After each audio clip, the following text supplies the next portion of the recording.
যারা বিবাহিত তাদের উদ্দেশ্যে, আর তোমরা যারা ভবিষ্যতে বিয়ে করবা তোমাদের উদ্দেশ্যে। আপনাদেরকে একটা কথা বলি, আপনাদের সবাইকে বলি, মেয়েদের সম্বন্ধে আল্লাহ তাআলা বলছে কোরআনে, নেসাউকুম হারসুল্লাকুম।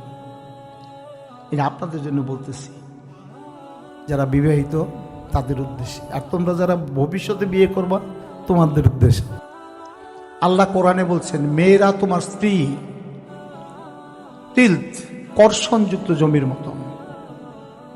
আমরা জমিনকে চাষ করি, আবাদ করি, আগাছা মুক্ত করি, পানি দেই, সার দেই, ভালো বীজ দেই, তখন আমার জমিনে ভালো ফসল আসে। আল্লাহ বলতেছেন কোরআন, তোমরা তোমার স্ত্রীদেরকে ভালোবাসবে, তাদেরকে সম্মান করবে, ইজ্জত করবে, আদর করবে, কদর করবে।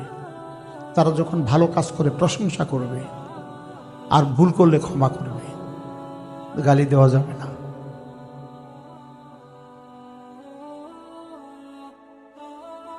আর হাত তোলা তো দূরের কথা। ভারতের প্রেসিডেন্ট ডক্টর ফখরুদ্দিন আলী আহমদ সাহেব মৃত্যুর পরে ওনার ওয়াইফের কাছে সাংবাদিকের কাছে একদল যে আম্মা যান, আপনাদের দীর্ঘদিনের দাম্পত্য জীবন আজকে ছাড়ে নাই, একটু ওনার সম্বন্ধে কিছু বলেন। ডক্টর ফখরুদ্দিন আলী আহমদ সাহেবের ওয়াইফ বললেন, আমাদের 80 বছরের দাম্পত্য জীবন, এই দীর্ঘ দাম্পত্য জীবন আমার হাজবেন্ড কোনোদিন মুখ কালো করে কথা বলে না। আমরা কি করি? আমার রাসূলুল্লাহ বলছেন এই পৃথিবীতে সমস্ত সৃষ্টি ভালো, কিন্তু সর্বশ্রেষ্ঠ সৃষ্টি হল নেককার মেয়ে মানুষ।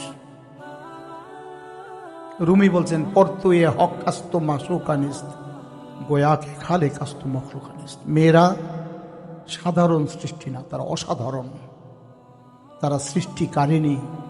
তোমরা তাদেরকে সম্মান করবে, ইজ্জত করবে, মায়া করবে, ভালোবাসবে, যত্ন করবে, ভালো কাজের প্রশংসা করবে, তোমার বাগানের মধ্যে ভালো ফুল ফুটবে। শেক্সপিয়ার বলতেন a good wife makes a good husband. Einstein বলতেন behind every successful man there is an exhausted woman.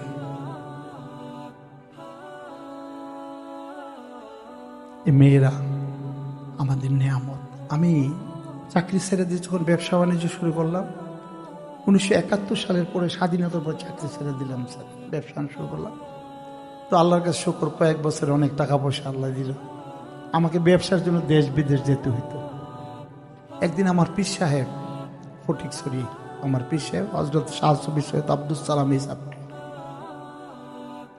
আমাকে ডাকলেন, বাবা আমি দেখতেছি আপনি ব্যবসার জন্য দেশ বিদেশ যাচ্ছেন। আমি বলে জি হুজুর। বাবা জীবনে চলার পথে অনেক সময় মেয়ে মানুষদের সান্নিধ্যে আসবেন। আজকে আপনাদের সাথে সবার সাথে মিশলাম, মাশাআল্লাহ। প্লেনে গেলে এয়ার হোস্টেসরা মেয়ে মানুষ, স্কুল কলেজে টিচার মেয়ে মানুষ, অনেক জায়গাতে ডাক্তার মেয়ে মানুষ।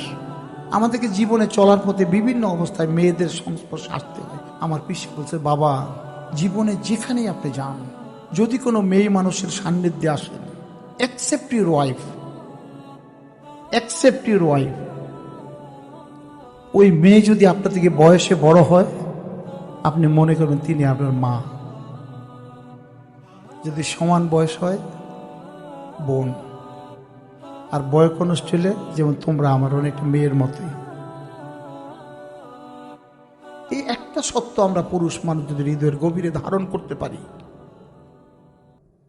এই পৃথিবীতে অনেক অনাচার চলে যাবে।